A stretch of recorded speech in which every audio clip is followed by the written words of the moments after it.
Hey there folks, welcome to Spectrum Pulse. We talk about music, movies, art, and culture, and here's gonna be my last 4-album vacation review. And it's all gonna be shot from inside my general apartment setup. Typically in this sort of case, I'd like to film more of this on the road, outside, but the other unfortunate truth with that is that it's so goddamn hot out right now. It's really the humidity that's the real pain in the ass here, and the weather's kind of unstable as it is, that I'm gonna shoot these in parts of my apartment you haven't otherwise seen, so might look a little bit different. Can't exactly promise it'll look great, but I wanted to get these reviews out regardless, just so we can have a little bit of continuity going back into the rest of my regularly scheduled reviews. In that note, I think we're going to talk about something that's a little special. Something I have actually been really curious about.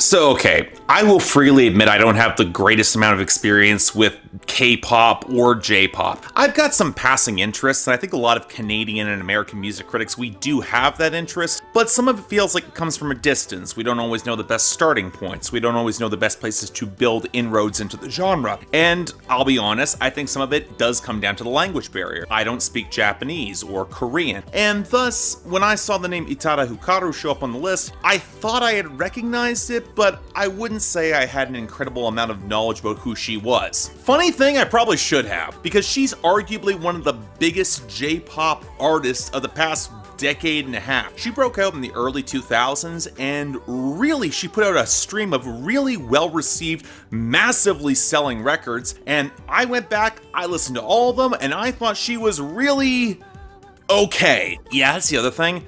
I went back to those mid-2000s records, and while I could appreciate the production having a little bit more groove and sensuality, and the writing from what I could translate was pretty solid too, I was not really a huge fan of her delivery. It just felt a little bit too weak-willed and willowy and borderline whimpery at points. She leaned into certain parts of her register that cooing and very affectionate in that lane, but it just didn't do a lot for me. I appreciated how big she got, but beyond that, especially when you compare some of the production to what was happening stateside, it just didn't grip me as much. And thus, when she took a major hiatus coming out at the end of the 2000s, I wasn't sure if you're ever gonna see her back, and then she came back in 2016. And I'll be honest, I like that album a lot more. Her vocal register has refined, she's got a lot more poise and maturity. I think it's a great sound for her. I think in terms of a lot of that classier brand of J-pop, being J-pop's the slightly more mature and refined cousin to K-pop, I actually like that for Utada Hikaru. Now with Hatsukoi,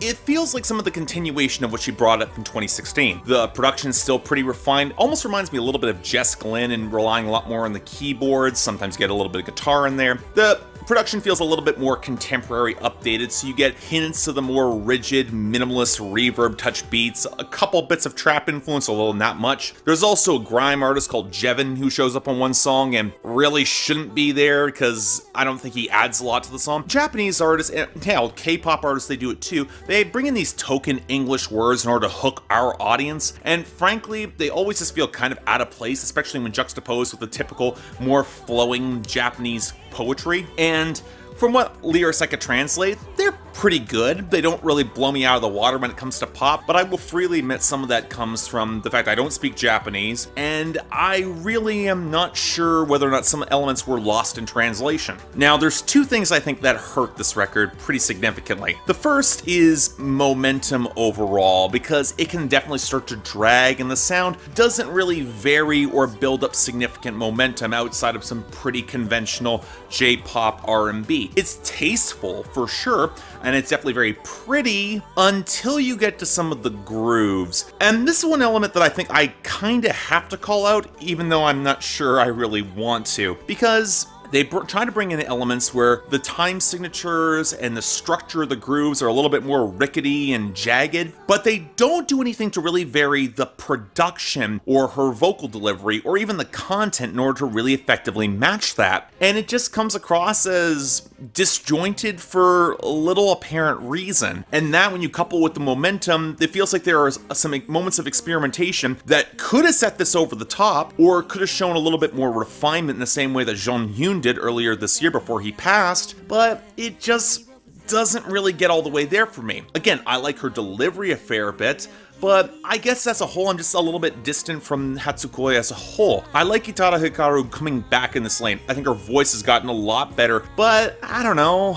The album just didn't grip me as much as I want to, and when you do have experimentation, I don't quite think she sticks the landing. So I know J-pop fans, before you get on my case, as I said, I was never really a huge fan to begin with. I'm more open to her now, believe it or not, but as a whole, I think this is a very strong 6 out of 10. Check it out if you're curious or if you're a J-pop fan. Otherwise, it's hard to say if you're missing much. I say if you're closer to a fan of someone like Jess Glynn, I think you'd like this a fair bit. What the hell, it's pretty good. Give it a listen. Around afternoon, vanilla sun crawls away without a sound. Through the phone, I pull you and drag your voice around. So this has been on my schedule for quite some time, and really I should have been talking about Hop Along a long time ago. They came out of the indie rock kind of crossed with emo scene in the very early 2010s, and I'll freely admit it, that first album, it had this real shaggy yet incredibly honest and potent presence that I really did like. It was unkempt, it kind of had some rough edges that kind of spiraled off in directions I'm not sure they can entirely pull off, but overall I really dug that debut going back to it. But it seems like with every record, they have been more refined, they've polished off some of those edges, they've brought in more arranged instrumentation, it's not quite as edgy or gritty as they used to be, and as such I'm just not as much as a fan. Like, I went back to Bark Your Head Off Dog a number of times. I put this on the trailing edge fairly recently, but I've been listening to it since it first came out. I really wanted to cover it, but the truth is that I just don't have a lot to really say about it. It's the weird sort of record where it goes off on a lot of weird tangents that I don't think really flatters a lot of the progressions in the melodies or the overall song structures or the primary female singer's vocal timbre. And some of this comes in the instrumentation that they chose. Again, it's only getting more refined. They're becoming a more established indie rock act and they're kind of playing that up. Again, it's pretty.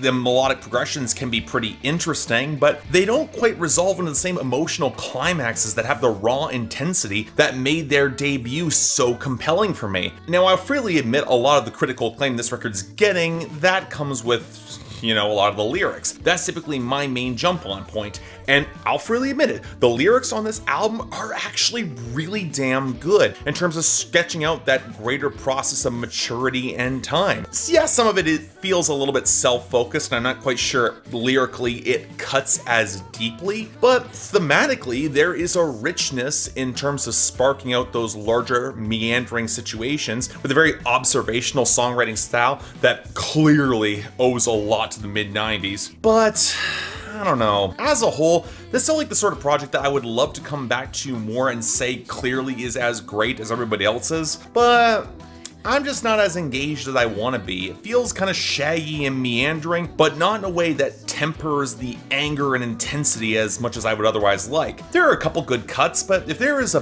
place where this band needs to go back to basics and brings a little bit more of that fire back with all that refinement when it comes to larger song structure, it would be here. I think a lot of it comes more in production than overall presentation or even some song structures. Yeah, they kind of go off on weird tangents, but bring a little bit more of that energy back, they really can make it work. So, very light 7 out of 10. If you're a fan or you just like this brand of 90s inspired indie rock, check this out. Pretty damn solid.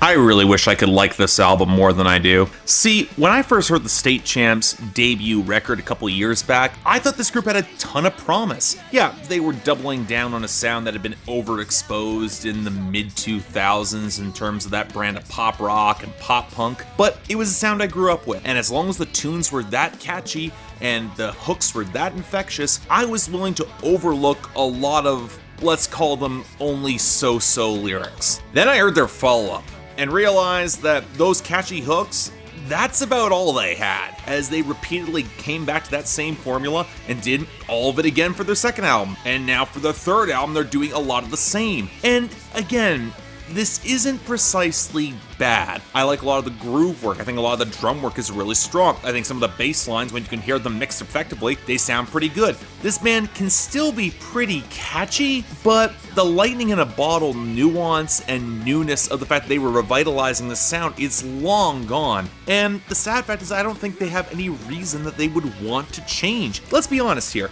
A lot of people keep going back to this sound over and over again. It's because they have that specific sound. And that particular generation of teenagers, going back the past decade, because I was one of those teenagers, they're drawn to that sound. They'll continue to go back to it, and they're not really looking for the content to evolve or change in the same way that it happened with the Wonder Years or other bands in this vein. So I don't know.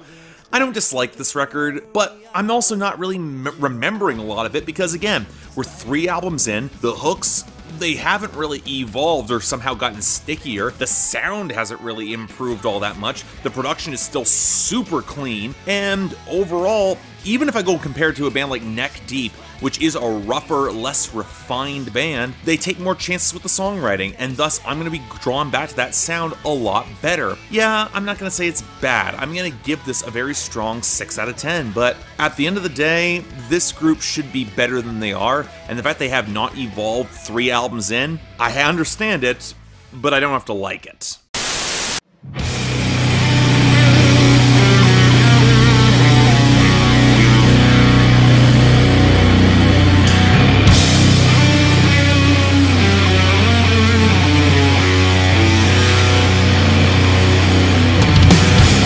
Okay, for those of you paying closer attention to my schedule, you're seeing this album coming up and you're like, wait a second, why are you talking about this album next? Like, this is pretty further down the schedule. Why do you care so much about a death metal record anyways? Well, funny thing.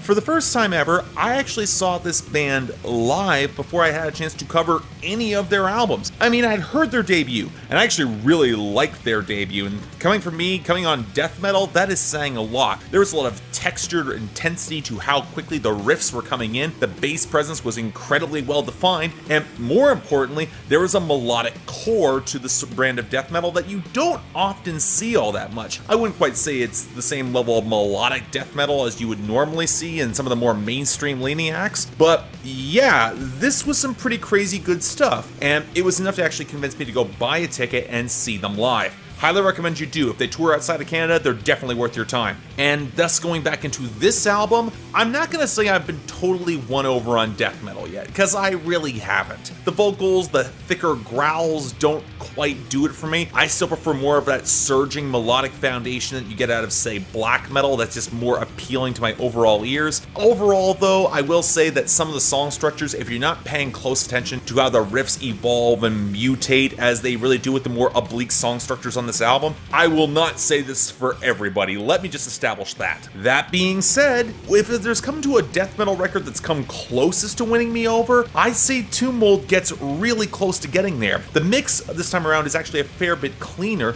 but they've used that to double down on the more prominent melodic song structures that add that foundation for the riffs. And really, it helps these songs actually stand out a fair bit more. I can actually pick out considerable melodic riffs and drive back to them. And I'm not going to deny, there is some killer, fundamentally crushing power to this stuff, delivered with a lot of crazy competence. This is a band that really knows how to play their shit, and for hardcore death metal fans looking to grapple onto something that is just as extreme and can handle it incredibly well, Tumult will be at the top of your list. And hell, it's a 40-minute record, there's very little bloat on this thing, and the songs actually managed to take some more indirect twists that I definitely appreciate. Hell, overall, if I was more into death metal, I could see myself really loving this project. Unfortunately, I'm not really all that into death metal, and as such, I'm gonna give this an extremely strong 7 out of 10, but definitely a recommendation for those people who are in that lane. Tumult for me, still pretty kick-ass band. Definitely recommend you see them live. I think it's just on the cusp of greatness and really grabbing and seizing me. But for people who are familiar with the genre, again, I don't see this reinventing the mold, but I do see a lot of people really enjoying it. So yeah, Tumult, they're legit. Check this shit out. It's awesome. So yeah, that's gonna be the end of my vacation reviews, even though Given this vacation was mostly out of my apartment, you didn't see as much as you did when I went to, let's say, Lisbon, or when I would travel across the United States. It happens, folks. My plan was to do it from New York, and sometimes that gets short-circuited. But in the meantime, if you guys want to like and subscribe, I'd be more than grateful. Got regular reviews and Billboard Breakdown coming up soon. But until then, I'm Mark, you're watching Spectrum Pulse, and I'll see you next time.